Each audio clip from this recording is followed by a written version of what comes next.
Hi everyone, and welcome to the virtual event, Business Continuity, Pursuing Zero Downtime, produced by Windows IT Pro.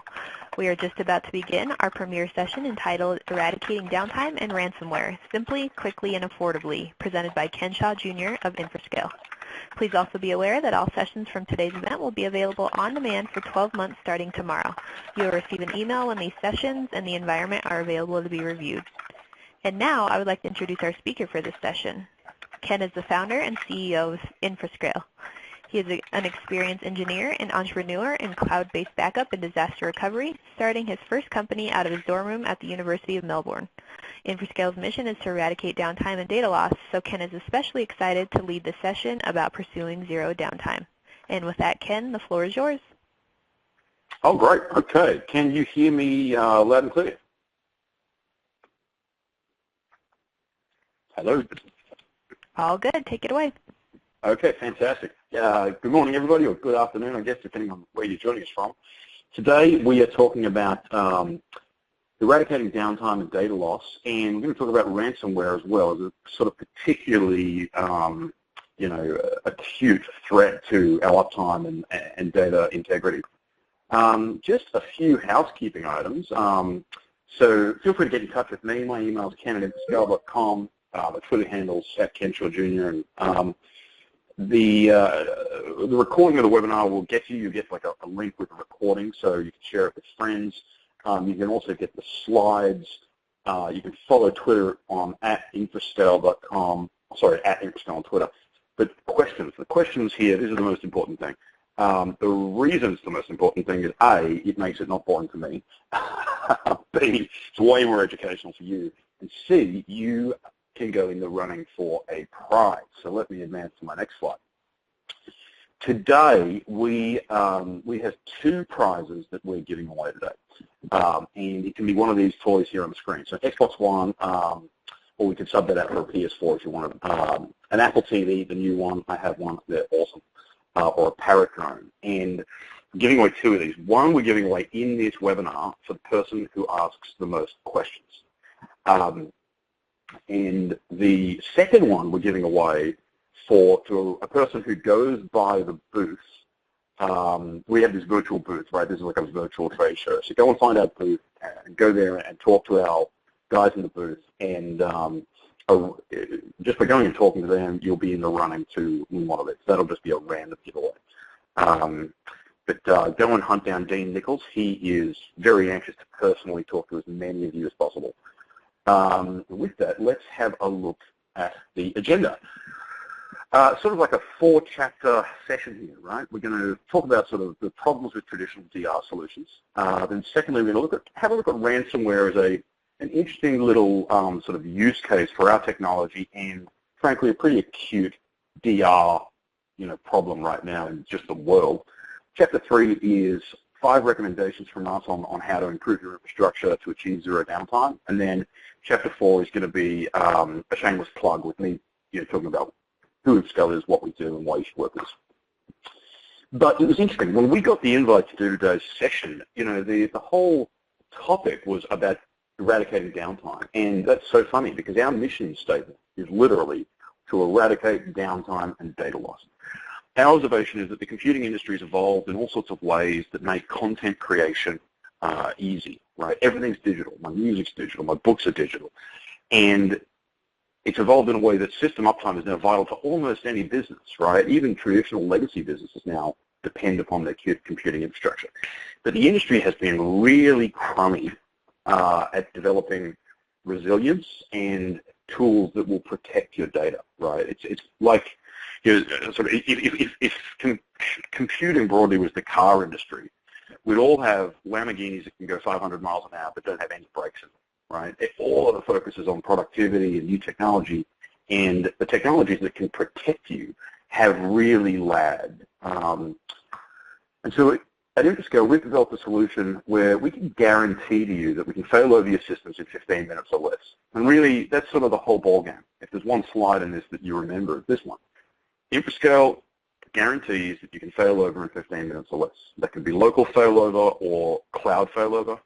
And we're doing this at about 20% of the price of an IBM-based solution. So it's very inexpensive. We're bringing sort of big boy, high-end failover and DR to the little guy. That's our mission in life. We're the Robin Hood of disaster recovery. And it's proven pretty popular, right? So there's actually 1 million devices on our grid right now. So we've got 16 points of presence around the world for our cloud. And each little red dot here on this map represents a business being protected by infrastructure technology. We've got more countries than the United Nations. As you can see, we're heavy in North America and Western Europe. But I just put this up there to sort of let you know that, hey, this is a proven solution. A lot of people are using it. We've got 900 partners around the world, and you should check us out. But let's turn now to Chapter 1, the problems of traditional disaster recovery. And the subhead really says it all. Most businesses are ill-equipped to respond quickly to outages. And you know, when you think about an outage, most people think about their little lives and how it impacts them or your job, right? But if you zoom out and look at the macroeconomic impact of downtime, it is staggering. The cost in the United States per year from downtime is $700 billion annually. So that actually means that today, roughly, $1.5 billion of cost will be incurred from downtime, right? Which is an astonishingly large number. And people often balk at that, but let me point out to you, I think it was Delta 2 weeks ago had an outage, and they grounded 2,000 flights, right? At least 100 people per flight, a couple $100 per ticket. How much do you think that cost? I mean, hundreds of millions, right? And that was one outage, which could have been avoided, by the way. And so just the cost to our economy and our country and our lives, well, your country, as you can tell, my accent's a little west of here, it is absolutely amazing. And it's not just that, you know, it's the Delta Airlines of the world getting hit. We did a study recently and we looked at, okay, just how prevalent is this sort of downtime? We found that of those in the study group, it's had 500 customers that we looked at, 90, or beg your pardon, we partnered with Actual Tech Media on this, and with more than customers we surveyed, we just surveyed random conference participants at an IT show. Anyway, 91% of the people surveyed had experienced a full-on outage in the last 2 years, and 47% of it experienced it this year, right? So this isn't just some theoretical thing that hits random people. This is something that's, you know, that hits you and is going to hit you. And then when we go to the right-hand side of the slide and look at the causes of downtime, it's not what we think. It's never the biblical stuff, right? And all the DR vendors in the world, it's always the biblical disasters they want to talk about, the fires and the famines and the locusts, right? Reminds me of that film Exodus. But of course, most failures come from very mundane things. Hardware failure because, you know, a RAID card dies or a motherboard fries. Human error because some intern, you know, passed in the root directory to a script instead of, you know, a data directory. Software failure, bugs, issues. It's only 5% of disasters that fall into the biblical, you know, natural disaster bucket. So I like to describe these two things as macro and micro failures, right? Micro failures are far more common and far more likely to take down your business and get you fired. Macro disasters are actually relatively infrequent. Good news is we're going to talk today about how, you know, you can protect yourself from both. But before we do that, let's take a little trip down memory lane. So for those of us who've been in the DR industry a while, and my first job in tech was taking tapes out of a tape array and putting it into an Iron Mountain red box so it could go off-site. Right? I'm sure many of you have similar memories. But we've always had this weird relationship in disaster recovery between the time it takes to recover and the amount of money you got to spend. So if you want it to be real fast to recover, then you got to be real rich, right? And so if, for example, you think about offsite tape backups, that's cheap, but boy, is it slow. And then you've got, say, cloud backup, which is a little bit more expensive than tape, but is a bit faster. Then you've got on-prem just to this backup. Now that's definitely faster on your restore, but it's also definitely more expensive. Then you've got actually building out a cold DR site or a warm DR site or even a full-on hot failover site. And that's where, with a hot failover site, you've got a recovery time of seconds, but you're also absolutely breaking the bank. And, you know, these dollar signs here sort of indicate it. Like a hot DR site will cost you 5 times as much as a standard backup solution, and maybe even more, frankly. So what we're going to talk here about is DRaaS Nirvana. which is up here in the top left, or put another way, a solution that gives you the failover window of a hot site at the price point of a tape solution. And when I normally talk about this, a lot of people call BS. They're like, there's no way you could do that. But the good news is you actually can. The technology is available now today to do this. And so if we look at how this tech works, we're sort of first going to take a nerdy architectural view. And I say that as a proud nerd. But nearly everybody uses backup as the cornerstone of the DR toolchain, right? So they've got a whole DR process as part of a bigger business continuity process. And a component of that is usually backup technology. Now, the problem with backup technology is its evil twin brother, recovery, right? Where backup takes time to protect stuff because it's a fancy copy. You're moving data over a wire. And recovery takes time because when you want to do a recovery after a disaster, you've got to copy all that data over a wire to some new compute stuff, right? And so recovery is the evil twin of backup, and that's what really screws you. When you have a disaster, let's say you've got a big data pool, like 100 terabytes, you've got to recover all that data before you can reconfigure and boot. And because of that step, because of the bottleneck of copying data over a wire before you can reconfigure and boot, this can take hours or days. And by the way, if that wire is, you know, a SATA cable to a tape array, it can take weeks, right, to rotate through all the tapes. I've heard plenty of horror stories of people that in the aftermath of Superstorm Sandy had to literally spend weeks rebuilding their infrastructure because they had relied on backup and recovery as a cornerstone of their DR toolchain.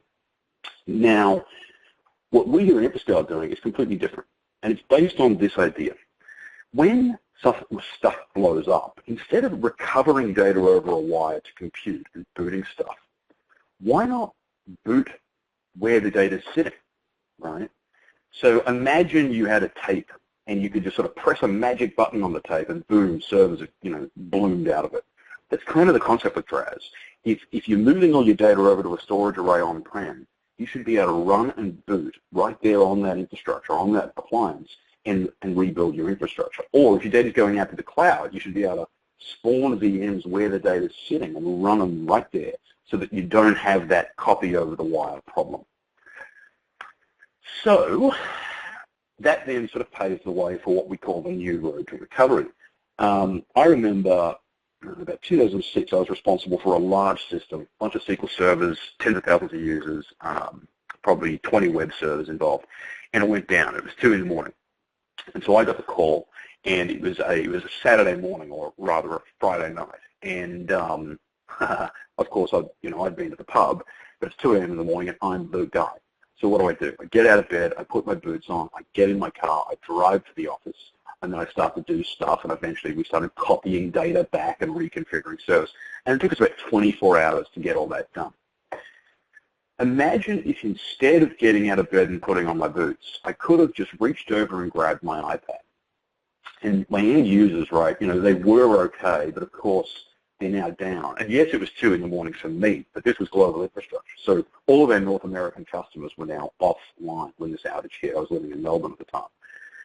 And instead of, you know, the boots and the car and the data center and the copying and the 24 hours we were out, what I needed that night was the ability to grab my iPad, log into the site that was broken, press a button, and have all of my servers be virtualized and spun up so that my users can then reconnect and keep working. And that is precisely what we've built, because I experienced that pain 10 years ago, and I know what is involved here. With Infoscale's cloud boot technology, with the push of a button, we can bring back 50 of your servers, or 200 is the maximum we can do in a single boot job, and bring back your entire infrastructure in minutes. So let's sort of jump out of theory land and go into a practical use case that's affecting all of us right now, and that is ransomware. And a lot of people think about ransomware as, you know, the pain involved is the ransom itself, but that's rubbish. The pain involved is the downtime that ransomware can cause. And so before we do that, let's do a little survey. I think this is pushed out, and Tim, you can let me know if it hasn't. But just at the outset, who here in the audience has been a victim of ransomware? So you've got 3 responses, yes, no, or I don't care about ransomware. That's for the very brave. I'll give you 20 seconds here to fill this out, folks.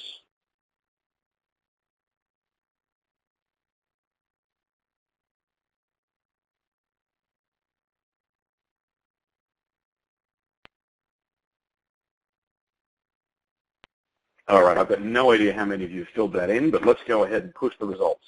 Cool, so a quarter of you have been hit. That's about right. 3/4 of you have not yet been hit, and I hate to tell you this, guys, but it's going to change, right? If I chatted to all of you all in about a year, a lot of you are going to get hit in the next 12 months.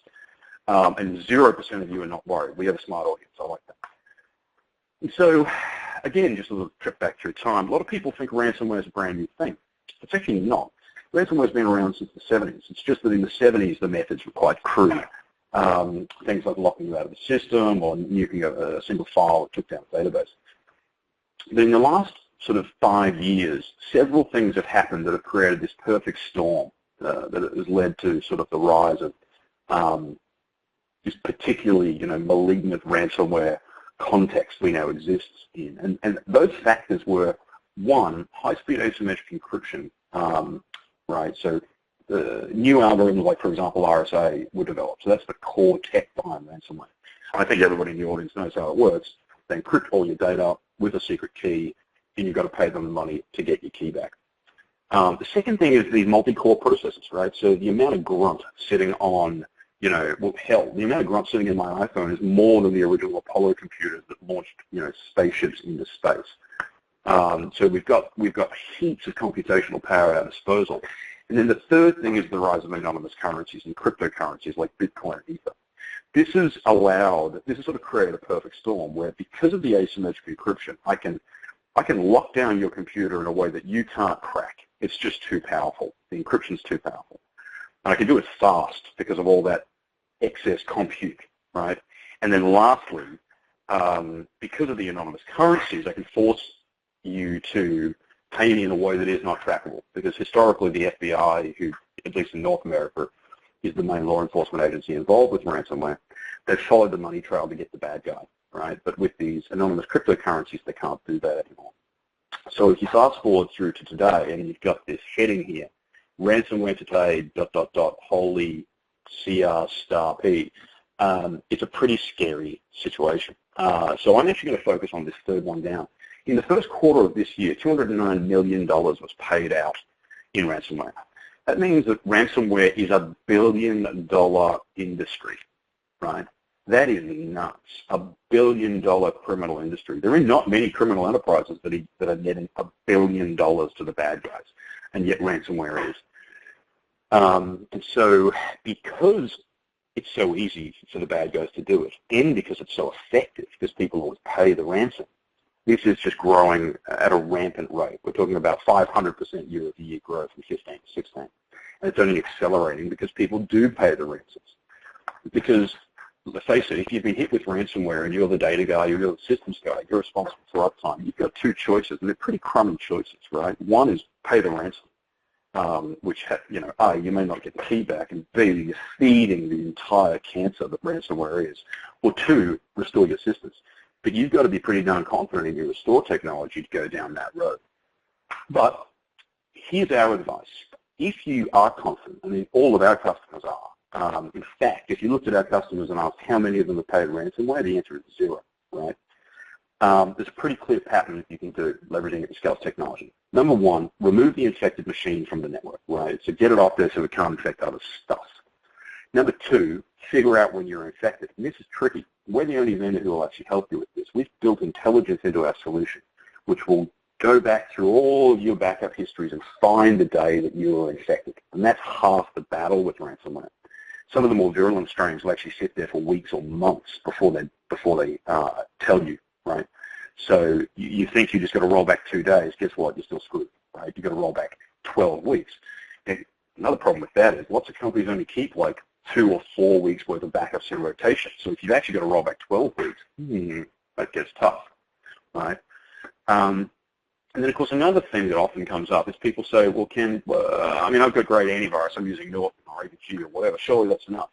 The answer is no. But in 53% of ransomware attacks last year that was studied, AV was in place, right? So AV is actually only 47% effective, or perimeter defense is only 47% effective.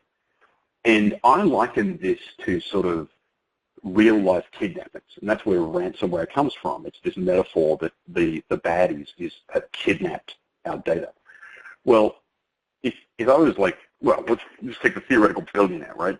He's got kids that he loves, and he's got security, and the security's job is to protect those kids. But if those kids got kidnapped, and if there was a ransom note, that billionaire wants to be able to call someone to help him out of that situation. Because perimeter security doesn't always work, right? It's true in the physical world, which is, kidnapping is where the ransomware name came from. And it's extremely accurate when it comes to, actual ransomware itself. Because in this digital reality, perimeter protection and security software only protects you about half the time. So what's the solution? Well, you really need a two-prong approach. I call this the 1-2 punch of killing ransomware, right? One is great security software and perimeter defense. We recommend AVG or Malwarebytes. But the other is then very strong BDR technology, backup and disaster recovery technology, because you need to be able to restore files surgically, and you need to be able to bring back entire systems at the point in time when they actually got infected. So let's talk about turning back time. Because I'm the founder of the company, I've been using a product the longest, and I can actually roll back my computer back to the year 2006, believe it or not. And that is pretty unusual in sort of the world of backup and disaster recovery technologies. Normally, you've got an age-out window of 2 weeks, 4 weeks, maybe a year if you're lucky. With Interscale, we keep every single version and every single snapshot of your systems going back to the dawn of time. And we do that on our dime. That is free to you. So here I've got 2 screenshots. The first one is taken, I took the screenshot on the 10th of August, and I'm showing here that I could roll back to a system snapshot on from June 2016. Here, I then roll back a bit further from May 2012. And there's a third slide I had here from 2008. But that seems simple, just 2 little screenshots, but that is profoundly powerful. What other technology lets you roll back to any snapshot for any system or a group of systems over a 5-year window for free, right? And so this is a teaser for what I'm going to talk about later when I'm talking about our tech, but we're doing something pretty special that enables this. Okay, so the use case, A Tale of Two Universities, our terrible corruption of Dickens's great novel. The University of Calgary, as you may have heard, paid $16,000 in ransomware earlier this year. A professor was infected, and he didn't have adequate backups, and the backups that they did have were infected by the ransomware itself.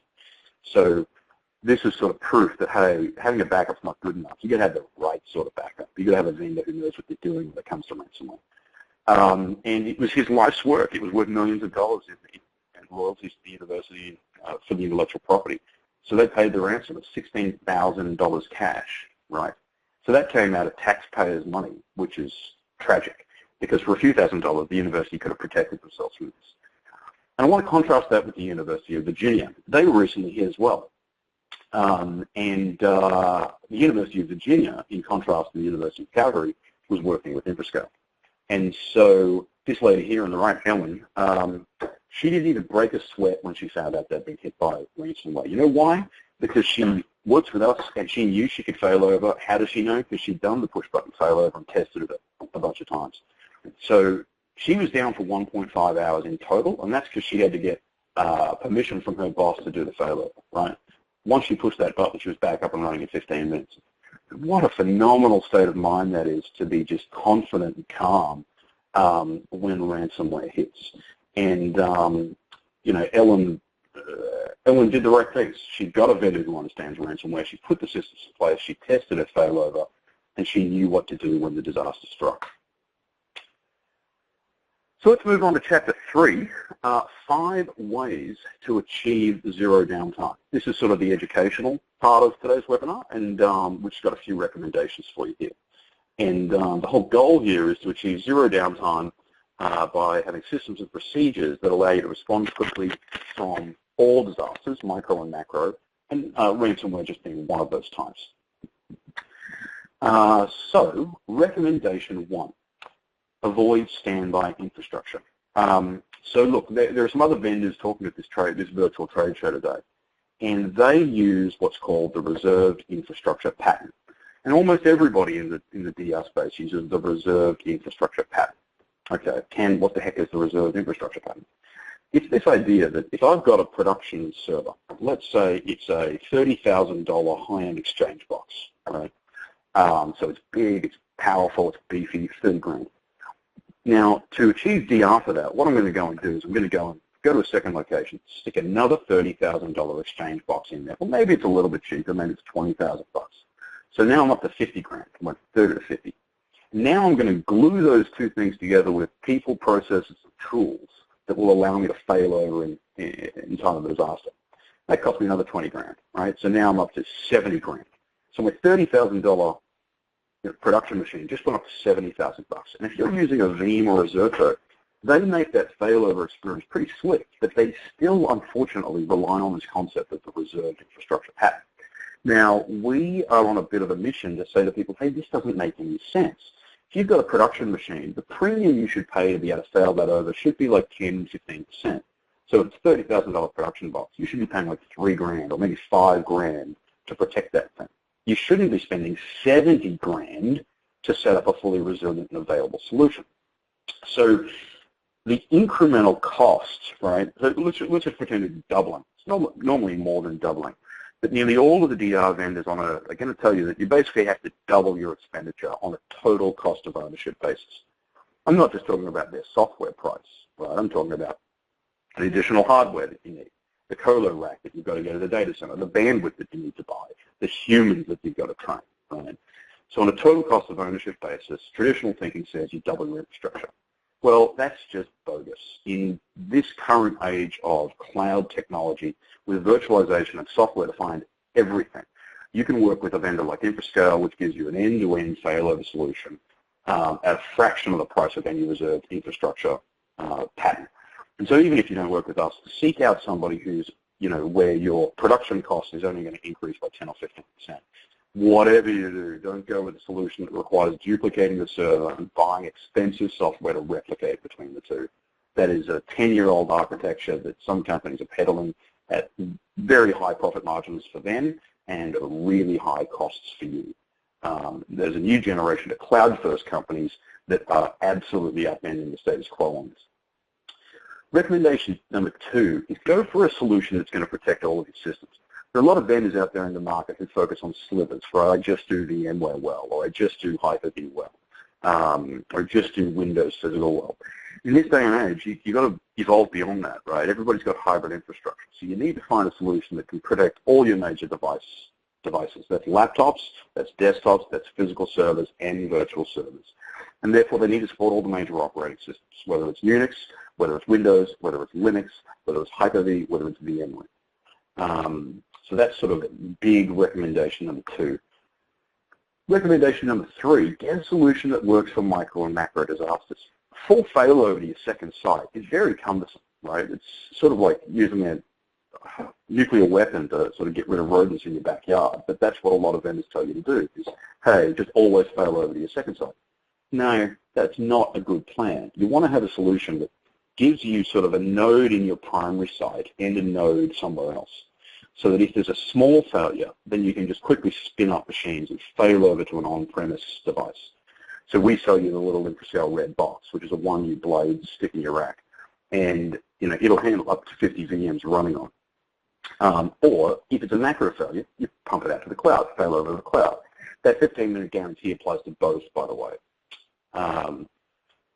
Recommendation number 4, protect against human error. If I take you back to that night when that disaster hit and I had to get out of bed and put my boots on, one of the biggest risks inherent in all that was then the fact that there was no pre-scripted, predetermined sequence of steps, and I had to liaise with a whole bunch of different people. The risk of human error was massive, and in fact we did screw up along the way that made things slower. And these are high-stress environments, right? You really want to be relying upon a human in that high-stress environment. A buddy of mine's Greg Brando, who was Steve Jobs' technology right-hand man for 12 years. He was CTO of Pixar, CTO of Next Computing as well. And at Pixar, he was working on Toy Story 2. And they lost Toy Story 2, billion-dollar film. And the way they lost it is some moron in the data center didn't flip the read-write protect switch on their tapes, and so the jukebox rotated around and just clobbered all of their backup data. So production failed and their backup was useless because some 22-year-old kid made a simple mistake in the heat of the moment. So you've got to get a system that gets rid of all that. And the way you do it is with orchestration. Or put a different way, you should have this run book that's set, right, that knows which service to bring up and when and how to connect them to get your apps back up and running. And that's what we do in Infoscope here. We've got these run books where you sort of pre-configure it all. But when you hit that play button, boom, she loads all the different servers in the right order, connects them. It's going to bring up the database first, and then it's going to bring up the app server, then the web servers. And it's all pre-validated, and you know it's going to work. Now, this has another cool feature. You can test any time, right? You know, we do a DR test once a quarter, and it takes us a week, and we fail every time. Get rid of that from your life. Get a solution where literally you can prove to your boss that you can fail over with the push of a button.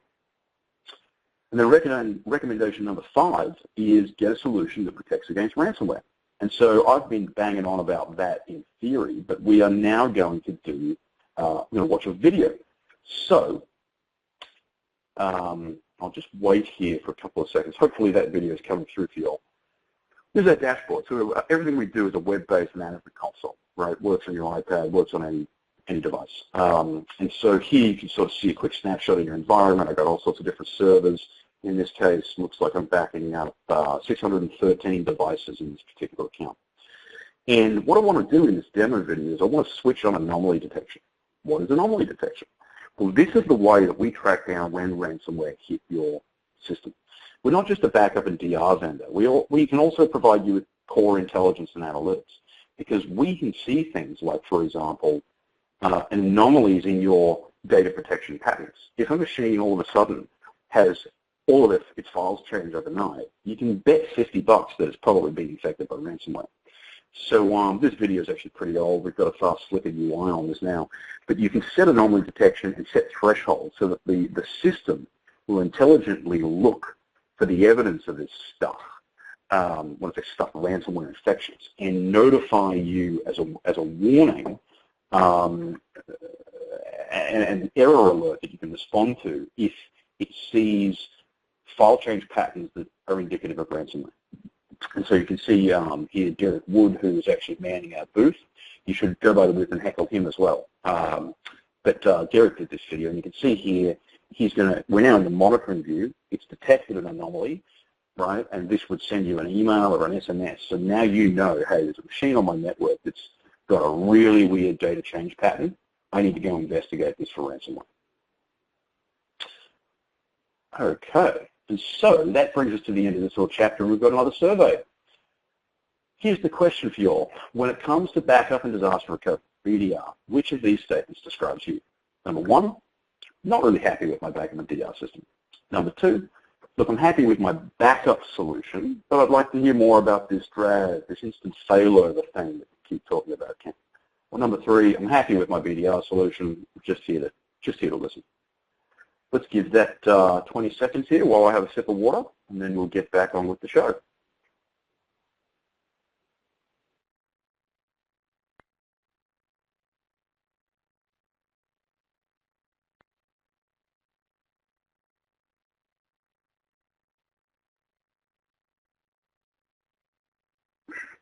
Alrighty, let's see what we got, folks. I can't tell how many of you have voted, but let's see. Okay, so even split. 30% of you are not happy with your current backup and DR system. 37%. I commiserate with you. Frankly, the state of the backup and disaster recovery industry in general is absolutely crummy. It's disgraceful how little innovation and change the mega vendors and the big iron boys have brought to this space over the last 20 years. 33% of you are happy with your backup solution, but you'd like to learn more about DRAS and instant failover. That's cool.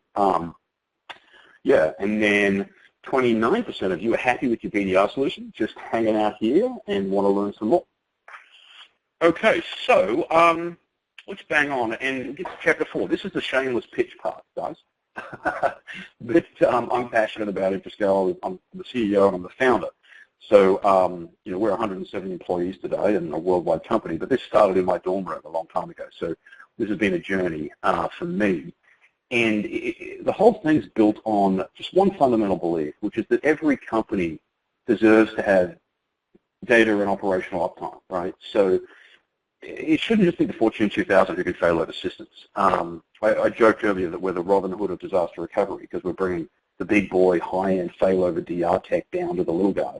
But that is kind of what we do, joking aside, right? We're taking concepts that have only previously applied to really big companies, like the ability to fail over to a second site in 15 minutes or less, and we're pricing it at $150 a month, right, which is something that anybody can afford. And so another big observation that we were grounded upon was sort of this concept of the data value pyramid. That if you're a company, let's take my company, right? You've got 170 people. I've got 170 laptops out there and endpoints, and that data is valuable, but it's not as valuable usually as the data sitting on servers in my remote office and branch offices. We've got about 7 offices around the world, 6. But even more important than that is the data that we store in our core data center, right? And within our core data center, there are a few mission-critical apps that are absolutely vital to our existence. And I call this the data value pyramid for that reason, that there's sort of this concept that, hey, endpoints are the least important, robos, the next up. Core data center is important, and then your mission critical is most important. And most of you on the line are going to have your mission critical and your core DC protected. And most of you on the line have really crummy solutions for your robo and your endpoint, right? And that's kind of another thing that we're trying to solve here at InfraScale. We really think it should be easy enough to have one solution that handles all of this. And we think it's kind of crazy that Microsoft or Apple or HP or any one of these vendors who have taken tens of thousands of dollars over the years haven't solved this problem for us. So what we've built is a solution that is one pane of glass and scales the whole way through. Okay, so with us you can protect your endpoints, protect robo, protect core DC, and of course the whole push button failover story I keep telling is the mission critical app part. Just a side, I don't know if we've got many questions coming in on the line, but remember, folks, we're giving away a Parrot drone, an Xbox One, or an Apple TV for the person who asks the most questions. So don't sit on, don't just sit there. Lean in and ask some questions, because that someone's getting that toy. And so if you think about the InfraScale solution, we do total data protection, right? And the use cases we support are really threefold. The first is push-button failover, and I think by now you've gotten the gist of this, because I've hit this quite a few times. But the second is just traditional cloud backup and recovery. So we actually have so we have a cloud backup tool that is perfect for endpoints and remote office branch office, frankly. And then we have a very powerful data archiving system. So if you want to do things like keep data for 7 years and then delete it, we can do that. Of course, with our Forever Save technology, we'll keep an unlimited version history forever for free. And I showed you that earlier when I rolled back my computer to 2012. So the first thing is one vendor, one solution, 3 use cases solved. Push button failover with DRAS, cloud backup and recovery, data archive. And the second big thing to know about us is that we work across all your devices. So we can protect your mobile devices, right? We'll back up those Android tablets and phones, desktops and laptops across Windows and Mac OS X, physical servers, and that can be running any major variant of Windows Server on Metal or Linux on Metal, or even Unix on Metal. It's quite rare. And then virtual servers across the 2 major hypervisors, Hyper-V and VMware, with KVM support coming shortly. This is quite unique in the market. Protect mixed environments. So we actually support over 200 versions of the major operating systems. This slide says 100, but it's actually 200 different versions of the major operating systems, including more esoteric ones like NetWare, right? So pretty much whatever you've got in your environment, we've got support for it. Now, today, a major backup vendor is announcing what they claim is sort of this revolutionary breakthrough move, because they can now handle virtual servers and physical servers. Well, I say welcome to the club. There's a group of vendors, InfraScale included, who have been doing this for years, because it is true that many of us have hybrid infrastructure. Most of Hyperscale's customers have hybrid infrastructure. They got some physical, they got some virtual. In virtual land, they got Hyper-VM, VMware, right? In physical land, they got a hodgepodge of stuff. So we have for years supported hybrid infrastructure, and we even do cloud-to-cloud support. So don't believe all the whitewashing you hear about sort of these, we've cracked the atom type tech breakthroughs. The third thing that Hyperscale does is we've got true cloud flexibility. So we have our own cloud, 16 points of presence around the world, but you can also use your own private cloud, and you can also use Amazon or Azure. So we call this your cloud, our cloud, or any cloud. Really means that you can send the data and do everything I've been talking about in any cloud environment you are comfortable with. And so this all comes together in what we call the matrix, not just a terrific film, but also one of our best slides. So you can see the use cases I talked about: push button failover, cloud backup and recovery, and then data archiving. You can see across the top the form factors: mobile, endpoint, physical servers, and virtual servers, and then the operating systems, right, all the way through Windows, Unix, Linux, VMware, Hyper-V. And so pretty much you can throw a dart at this diagram, and whatever your data protection challenge is, we've got your back, right? So I love this diagram because it really encapsulates everything that we here at Hyperscale do. Now I think I'm running low on time, folks. I've got 5 minutes left before we go to the Q&A, and I hope we've got lots of questions coming through. I've got to tell you that new Apple TV, I've got one, and it's just amazing. The high-def quality is absolutely phenomenal. And I've played with the Parrot drones. Those are also super cool. If you've got kids, it's the best gift you could ever possibly give one of your kids. So again, ask those questions. But I've been rattling on here for a while, and it's one thing to hear, a guy like me talking about all this stuff. It's a totally different thing to see it. So what I want to do here is I want to take you to that time in your life when your system was down, and that time in your life when you were under the gun and you were afraid of being fired, and your boss was screaming at you, when is the system going to be coming back up? Think about my buddy Greg Brando. He had Steve Jobs screaming at him, when is this going to be back up and running? Can you imagine the stress that would have come from having Steve Jobs scream at you about when is this data going to be back? And instead, what we're going to do is we're going to have a look at a better way to live life. In this video. So when I push this one now, hopefully it starts for you. And it's going to start again, I hope, with Dashboard, right, which is sort of the hub that you do everything with Hyperscale. And you can see here a bunch of pretty graphs and analytics, and there's a whole lot of power in our solution that I'm not going to talk about today. What I want to talk about today and show you in this video is what I wish I could have done that night 10 years ago, right, when I had to bring those systems back, or what Greg would have wished he could do when he had the world's greatest entrepreneur screaming at him. And that is the ability to bring back systems with the push of a button. So I'm going to go in here and have a look, and what you'll see on this screen here is all my locations. Each row here represents a location that I'm protecting. You can see this first one here I'm not actually replicating to the cloud, just on-prem. The second one I've got protection on-prem and protection in the cloud. I've got a whole bunch of different offices here I'm protecting. And one of the cool things here is no VPNing, no screwing around with that sort of stuff. It's all built in, right? Remote management's built in. So, again, picture this scenario, it's 2 a.m., I'm in bed, I've got the call. I'm going to click into the cloud location here, and I could do this on my iPad, and boom. Here are all of the snapshots that I've taken to that office across all the different infrastructure. Let me go over here to the Cloud Boot tab. And that's the magic technology here, Cloud Boot. And I've got about 15 systems that I've set up for Cloud Boot operation. And the Exchange server is down, so I hit boot. I get a wizard. Then I get asked, when do I want to roll back to? And I've got all these snapshots. Normally snapshots will go over 15 minutes. And I pick the most recent snapshot. And I get a bunch of questions about networking. I'm going to figure this. Then, okay, in this one I'll just pick SSH and RDP for connectivity. Then I'm going to stick in a notification email for when this machine comes online. Normally you put in a dig list here, and then hit finish. Now, we guarantee 15 minutes, and you've heard me sort of talk about that a bunch. It actually takes a little bit less than that. So let's just keep watching here.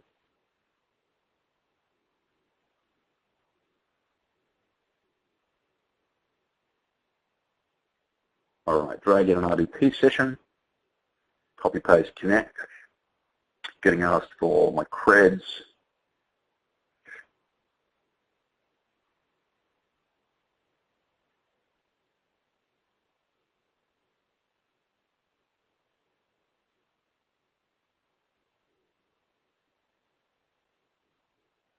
Okay, boom. I mean, that's Server Manager on a Windows 2013 host. So that's what, a minute? Less than a minute, actually. So from pushing boot through to my server's up and I'm now pinging Google, so I've verified outbound public internet connectivity, not just internal private network connectivity. Whole shebang took me about a minute, right? Oh my God, do I wish I had that. And Greg, who now sits on an advisory board, says the same thing. In fact, Greg, he sometimes does these webinars with me. His overarching comment is, if only I had this back when I was running Pixar, you know, I would have absolutely put this in place. So some other common questions. What source environments do we support? So Windows on Metal, Linux on Metal, VMware and Hyper-V, and anything you can run in VMware or Hyper-V. How secure is it? Military-grade security. So it's end-to-end encryption, and we cannot see your data, right? And your networking options are diverse. You can do site-to-site VPN. You can set up ad hoc VPN connections. You can even do a direct MPLS connection to, you know, our network ring and data centers. Or if you're using Amazon, you can use Amazon Direct Connect. So far more secure than any of the other vendors on the market. What's our SLA? 15-minute failover guaranteed. We put our money where our mouth is. But as you saw, it's normally a couple of minutes. What's the scope of failover, and is there any way to orchestrate how it fails over? Absolutely. So you can fail over 1 server, 5 servers, or 200 servers. And you can set up runbooks so that you do it in a sequenced and intelligent way. Right? We call that orchestration. Super boring concept for this idea of like an automated runbook that knows to bring up the web server, then the database server, then the whatever, and it sort of makes it all nice, right? And that's vital. Any DR vendor who doesn't have that is really sort of peddling a mouse nut solution, because when you've got 50 boxes that you need to bring up, doing that manually is an absolute nightmare. The complexity is an absolute nightmare.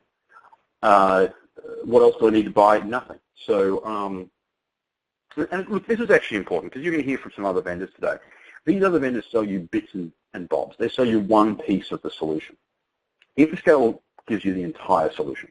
So we give you the on-premise software, the on-premise hardware, the cloud software and hardware, the network and the data center ops, right, end-to-end. With us, you work with Infoscale and we take care of the entire thing end-to-end, and we guarantee it. You're not buying software when you work in Infoscale. You are buying an outcome. You are buying peace of mind. You're buying the confidence that you can fail over guaranteed when disaster strikes. And what does it cost? Well, because we're not using reserved infrastructure, it's very affordable. It's $149 per terabyte per month is all. So it's incredibly affordable, and that is 80% cheaper than an IBM or SunGuard-based DR solution. And look, here's the thing. I'm not going to rip on the other vendors you hear from today, but what I really want you to think through is this. If I use their software, what do I need to do? I need to go and buy a server, and then I've got to put their software on my production box. Then I've got to put that software on the on-prem server, which I've had to buy. Then I have to go and buy another server to put in my second location to put this software on that second server. Oh, and by the way, I have to have a second location. Then if I want this to be secure, I've got to set up private networking. So I've now gone and spent a crazy amount of money. My total cost of ownership is really, really high. And it's because of this reserved infrastructure pattern, which, you know, really needs to go the way of tape as something that we used to do that we joke about because it was so silly, right? All right, so the last thing I just want to point out is that we do follow NIST standards for double-blind encryption. This is a technique pioneered by the US military, and it basically means this. Before data leaves your system, it gets encrypted with a key that only you've got, goes over an encrypted TLS tunnel, gets to our side, we encrypt it again with a key that we've got. This means that to breach the system, you've got to have both keys, and that's very improbable. So it's an incredibly secure system as well. And guys, look, that brings me to the end of my presentation. I think I'm on time. I'm pretty darn close. And we've got our one last poll. This is really important to us. This one is, would you like to learn more about Infoscale and our backup and instant failover solutions? Two choices. Yes, I'd like to learn more. That means someone's going to get in touch. We can give you a free eval unit. We can install it in your premises for you, or you can just sort of get more information. Or no, Ken, thanks, but I'm good. I'll leave that here on screen here for a second. Now let's talk about the prize giveaway. So the Xbox One and the Apple TV or the Parrot Drone, you get your choice. And that's either by asking questions right here now, but you can also email your questions to team@infoscale.com. And we're going to go to the Q&A here in just a second. I am 3 minutes over, so sorry about that. But let's look at the poll results. Wow, that's crazy. Literally 50-50. 50% of you want to learn more, okay? And 50% of you are telling us to go pound sand, and that is fine too. And so I think, is it Tim or Jen that's moderating the Q&A? That is correct, and it looks like we have a number of questions here, so let's go ahead and get started. So first question, so when you say that you need no reserved hardware, where is the data stored? In the magical cloud. So look, we do have hardware in our data centers, but what's important is you don't need to worry about it. We spend millions and millions of dollars on infrastructure, and we have that infrastructure there, and you don't have to pay for it, right? But it's there when you need it. So this is why reserved infrastructure is so stupid. 95% of the time, that secondary asset is completely dormant, right? So go back to my example, 30K for the production exchange box, 20K for the secondary box, another 20K to glue them together. That secondary box is doing nothing most of the time. That's nuts. So at Infoscale, we've got millions of dollars worth of equipment everywhere that's distributed and glued together with our cloud operating system. And so when you need to spin up, you can leverage all that shared infrastructure. And if one data center gets swamped and overwhelmed, that's cool. There's 15 others that we can use, right? So another sort of big problem in this industry is you've got all these vendors who brag about their cloud, but they don't have a cloud. They have one data center where they're going to rack a bunch of appliances and pair them with yours. Guess what? That's not cloud computing. Here at Infoscale, we can scale up and down. We can move things around. And so, really dig into that when you're talking to vendors. But avoid the reserved infrastructure pattern. Look for a back-end cloud vendor like us who can give you that spikeable capacity at a very affordable price. I hope that answered the question. Okay, great. Next question is kind of a multi-parter. So what about storage? Is the data compressed? Can it be used on any array? And does it require a fiber channel or ISCSI configuration? So it is compressed, and we've got a bunch of patents around deduplication for our own proprietary file system that will usually get you about a 90% data payload reduction, which is pretty damn good. And of course, we're doing that across physical and virtual. So all the virtual vendors will brag to you about a 90% reduction rate. Well, try doing that on physical, boys, and you'll have a totally different experience. And no, you don't need fiber channel or iSCSI. Usually with our solutions, we'll drop an appliance in on-prem, and it's just going to work over Ethernet, usually gigabit Ethernet, although we can use 10 gig. But again, we try to stay away from expensive and proprietary protocols like fiber channel or, iSCSI is not expensive these days, but everything for us is working over NFS and CIS, standard Ethernet, standard switching. Okay, great. How does this hook into vCenter? Great question. So we'll connect into a vCenter environment or into individual ESX hosts. So you can either plug into vCenter, which is far more efficient, so you can protect your entire virtual infrastructure, or you can set up independent ESX connections, which again is more applicable to your robo environments where you probably haven't spent the money for a vCenter node. Okay, great. Next question. You make it sound easy, but how long does it really take to set up /use/train on? Yeah, so setup is vital, right? If you don't set it up properly, then you're going to be in trouble when you need to rely on the system. It usually takes about a week to get set up. We'll generally do the setup for you, so like remote hands, and we'll set it up. We like to do that alongside you so that we're teaching you what we're doing, and then, that way after that you can just run with it yourself. But it's usually probably a week, Of course, it all depends upon sort of how nerdy you are. There are some customers who just are clueless and we need to bring a partner in to help them, and then we have other customers who are up and running like the day that our equipment arrives. So it's sort of your mileage may vary, but a week's probably a good rule of thumb. Okay, great. Next question, is cloud backup included with DRAS? Yes, it is. Perfect. And so are you doing block level replication? We are, yeah. All right. What is the bandwidth that is required for off-site storage? We recommend a minimum of 1 megabit upload, and obviously the more you've got, the better it performs. Okay, and how would this work for city governments and municipalities? Works well. So local government's one of our biggest customer verticals. To get in touch with us, we can put you in touch with heaps of cities or municipalities, police departments, school districts that are using our technology. The reason local government likes us is normally you've got pretty stringent requirements around failover, right? You're expected to sort of meet a high standard. And that's firstly. Secondly, you usually got no budget, right? So perennially underfunded. So you're asked to do the impossible, like and our solution kind of helps there, right? We can give you high-end DR and failover at a price point that is actually going to work with a municipal budget or a local school district budget.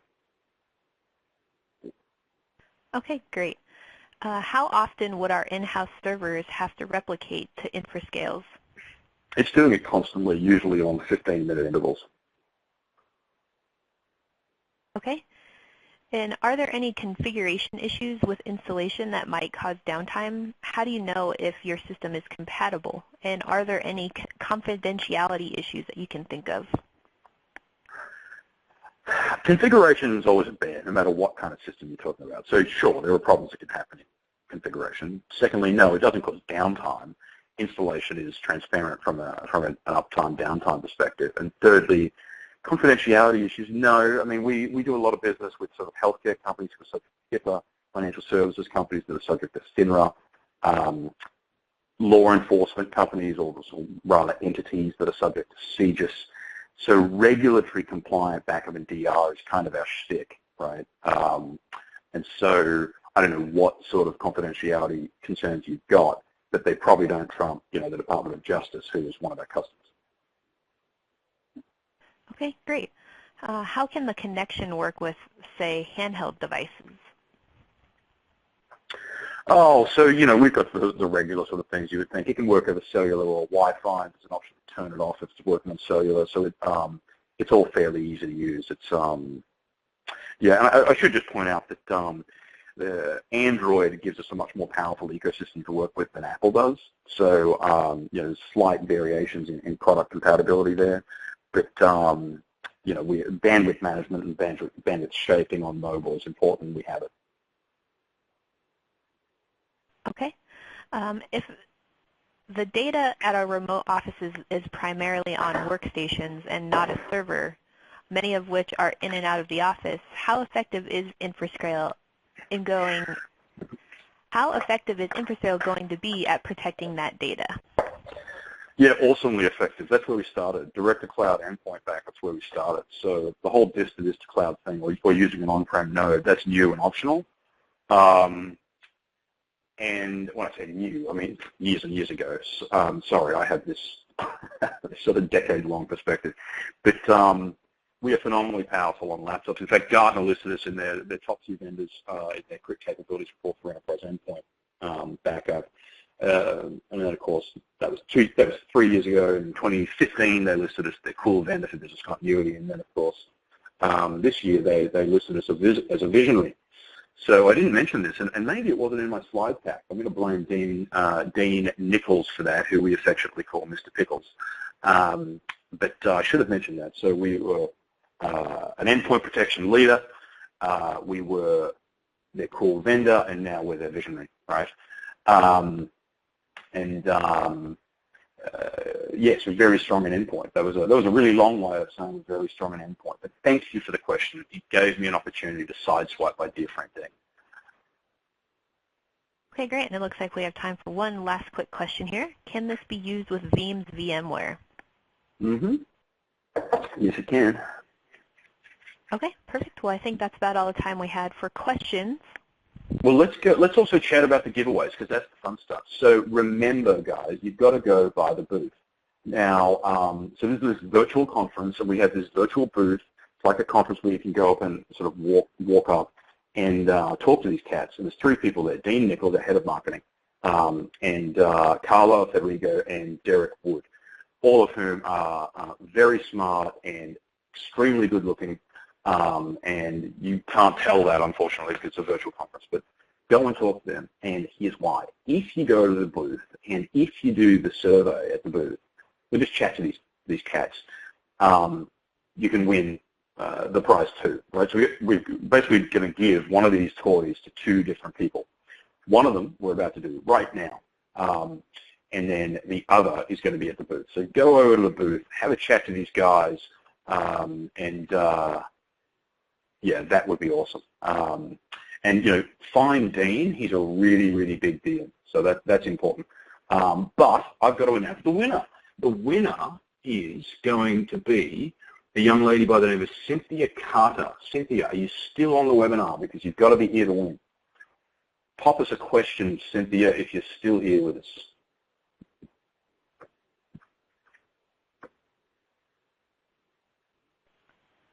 Okay, great. And while we are waiting for Cynthia, possibly, we can go ahead and do some of our wrap-up here. So Ken, thank you again for your great presentation. That was a great presentation, a lot of great questions from the audience. Just a reminder, the seminar and all others from today's event will be available on demand starting tomorrow, so please feel free to come back and review.